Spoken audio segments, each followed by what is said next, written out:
Et Gilles Fumet, quelles sont les raisons qui vous ont poussé à accepter cette présidence, à remplacer Louis Marou à la présidence de la SIG?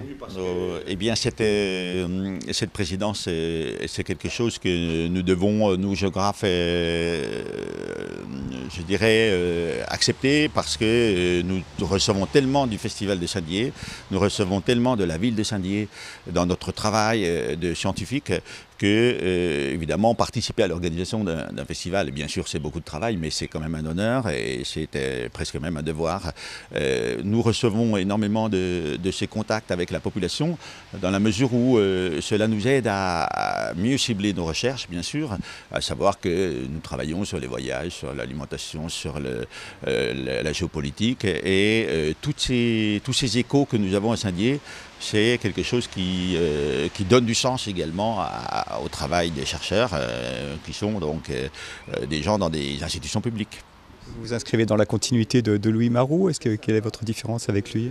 Alors nous sommes différents parce que Louis Marou vient de La Rochelle et moi je viens de la Franche-Comté, donc la mer et la montagne, on est de ce point de vue-là des cultures radicalement différentes, mais en revanche nous partageons le plaisir d'enseigner, le goût de la jeunesse, la joie de transmettre et de faire aimer au fond les raisons pour lesquelles nous comprenons le monde, nous aimons voyager, décrypter et puis donner du sens évidemment à tout ce que nous faisons, y compris manger. Je pense qu'aujourd'hui, toute la peur qu'il y a en France en particulier devant l'avenir.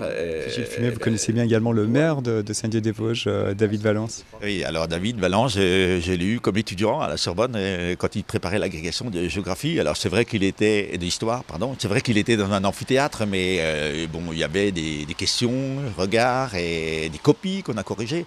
Et donc ça a été un grand plaisir pour moi de le retrouver ici et de voir que finalement ce que nous lui avions transmis, il en garde un excellent souvenir.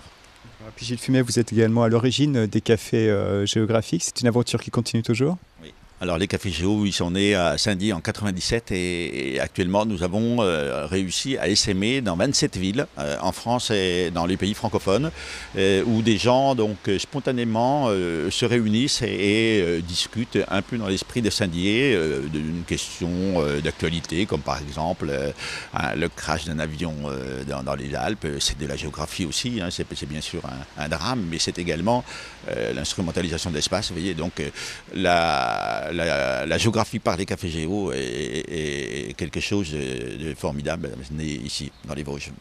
Le FIG 2015 dépend de nous, dépend de vous, pour que chacun puisse amener son énergie, ses idées, qu'il puisse vivre, évoluer. Encore, si vous deviez lancer une invitation aux personnes qui ne connaissent pas le FIG et qui regardent ce reportage, vous diriez quoi?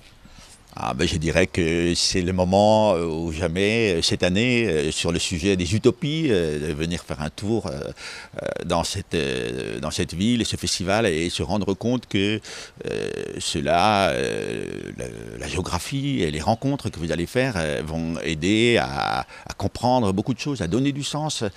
Quand on voit par exemple dans les élections locales comment on sent la population désemparée par le monde qui va très vite, eh bien on se dit que la géographie a vraiment de quoi apporter des réponses à ces questions.